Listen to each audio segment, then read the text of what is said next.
আমি যাবো যাবো ভাবছি, আমি খাবো খাবো ভাবছি। হুম, দেখো এখানে কোনো কাজ করব করব ভাবছি, কোনো কাজ করব করব ভাবছি। আমি আজ স্কুলে যাবো যাবো ভাবছি। হুম, আমি এটা দেখবো দেখবো ভাবছি।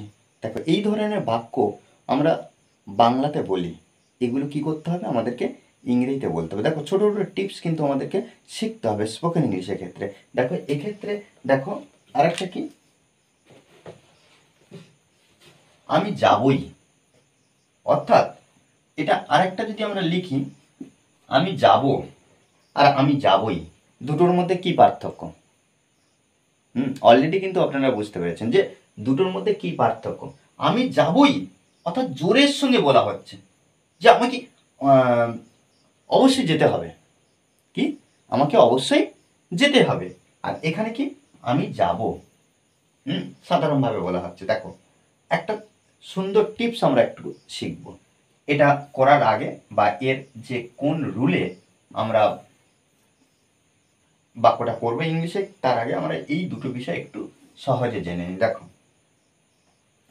সাধারণত দেখো দুটো ক্রিয়া ব যুক্ত আছে, দুটো ক্রিয়া ব যুক্ত আছে। এই জিনিসটা প্রথমে দেখব, ব থাকলে কোনো বাংলা ক্রিয়ার সঙ্গে বা ক্রিয়ার শেষে, তখন আমরা কি করব, শ্যাল বা উইলের মধ্যে যে কোনো একটা ব্যবহার করব। কিন্তু দেখো এখানে আই, এখানে আই অর্থাৎ আমি, আয়ের পরে আমরা সাধারণত কি দেখি, শ্যাল দেখি, আয়ের পরে শ্যাল দেখি। কিন্তু এখন কি হচ্ছে, আয়ের পরে উইলও ব্যবহার হচ্ছে। আর উইলও ব্যবহার হচ্ছে বলতে কি, শ্যাল আমরা প্রায় ব্যবহার করি না। শ্যাল ব্যবহার করি না, আর উইলটা কি হয় প্রত্যেকটা ক্ষেত্রে ব্যবহার হচ্ছে। দেখো এবার এই জিনিসটা দেখো, এই যে উইলটা, আর এখানে দেখো আমি যাব, আই শ্যাল এখানে বসাবো, আর এখানে আমি যাবই, আই উইল এখানে বসাবো। আয়ের পরে শ্যাল হওয়ার কথা, তাই বসিয়ে দিলাম। কিন্তু আয়ের পরে উইল হওয়ার কথা নয়, তবুও বসালাম। কেন? দেখো আই উইল গো, এই সাবজেক্টের পরে এই উইলটা হওয়ার কথা নয়, কিন্তু বসিয়ে দিলাম। যখন দেখবে উইল যে জায়গায় হওয়ার কথা নয় সে জায়গায় বসাতে হবে, তখন সেই ভার্বটা, দেখো এই যে ক্রিয়া, এই ভার্বটাকে জোর দিয়ে বলবো। আয়ের পরে উইল হওয়ার কথা নয়, কিন্তু আয়ের পরে আমরা উইল ব্যবহার করলাম, তাহলে আমরা আই উইল গো, আমি অবশ্যই যাব। আই উইল ইট, আমি অবশ্যই খাবো বা আমি খাবই, আমি যাবই। আই উইল সি, আমি দেখবই। কিন্তু যখন বলা হবে আই শ্যাল গো, আমি যাব, সাধারণভাবে আমি যাব যাব ভাবছি। সাধারণত এই যে ভাবছি, এর জন্য আমরা এটা কি বলতে পারি, প্রেজেন্ট কন্টিনিউয়াস টেন্স বলতে পারি। কি বলতে পারি? প্রেজেন্ট কন্টিনিউয়াস টেন্স ব্যবহার করতে পারি।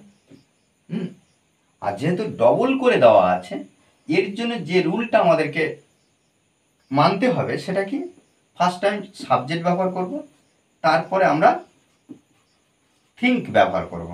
সাবজেক্ট তারপরে থিঙ্ক, তারপরে আচ্ছা থিঙ্ক এটা লিখব টেন্স অনুযায়ী, টেন্স অনুযায়ী থিঙ্ক লিখব, সাবজেক্ট তারপর থিঙ্ক, টেন্স অনুযায়ী হলো। এবার কি প্লাস, প্লাস আমরা কি করব,